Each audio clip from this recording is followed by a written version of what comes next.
faisant la transparence totale sur ces scandales financiers, en établissant les responsabilités et en sachant précisément qui est responsable de quoi dans ces scandales financiers qui ont abîmé notre pays politique.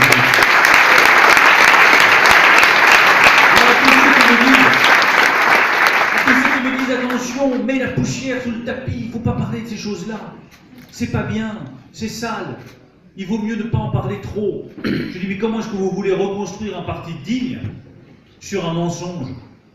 Comment voulez-vous reconstruire un parti digne si l'argent des militants, on ne leur rend pas des comptes?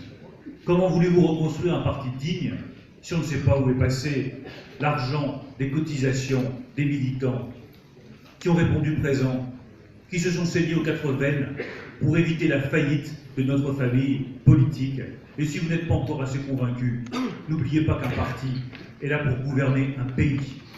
Et qu'on ne pourra jamais expliquer aux Français que nous sommes prêts à gouverner les comptes de la nation si nous ne sommes même pas capables de gouverner correctement les comptes de notre parti et de notre famille politique. C'est une évidence pour moi qu'il faut faire la transparence sur ces scandales financiers. Il faudra aussi renflouer les caisses de l'UMP. Je prends cet engagement de renflouer les caisses de l'UMP. Vous me direz, mais tout ça, c'est des affaires de boutique. D'accord. Quelle entreprise peut arriver à conquérir le monde et la planète si elle n'a pas des comptes qui sont correctement tenus et une situation financière à peu près saine? Eh bien, l'UMP ne retrouvera pas le chemin de la reconquête si elle n'a pas une situation financière saine.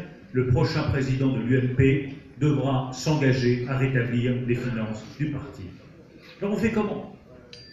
Déjà, je pense que la meilleure façon de rétablir les finances du parti et d'en finir avec ces 70 millions d'euros de dette, c'est de faire venir de nouveaux militants. Et si vous voulez faire venir de nouveaux militants, plutôt que de remettre à la tête du parti celui qui était président il y a 10 ans, eh bien mettez un nouveau président qui ouvrira une nouvelle page de l'histoire de la droite. C'est comme ça que vous faites. C'est comme ça que vous faites venir de nouveaux militants. C'est comme ça que vous multiplierez les adhésions. Vous voulez rétablir les finances du parti? Commençons peut-être par faire une place aux femmes dans notre famille politique. Marseillaise, bien entendu, mais aux femmes de manière générale. Est-ce que vous savez combien nous payons chaque année de pénalités parce que nous ne respectons pas la loi sur la parité?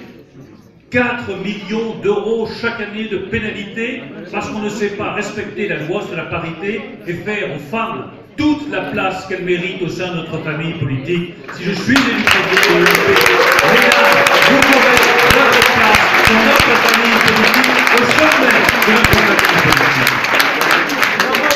Comme Sabine a peu de travail comme maire d'arrondissement de Marseille, et qu'elle se demande bien comment occuper ses journées, eh bien nous mettrons Sabine à une poste de responsabilité important dans notre famille politique, et elle pourra porter la nécessité de faire à toutes les femmes de France la première place dans l'UMP, dans la droite républicaine.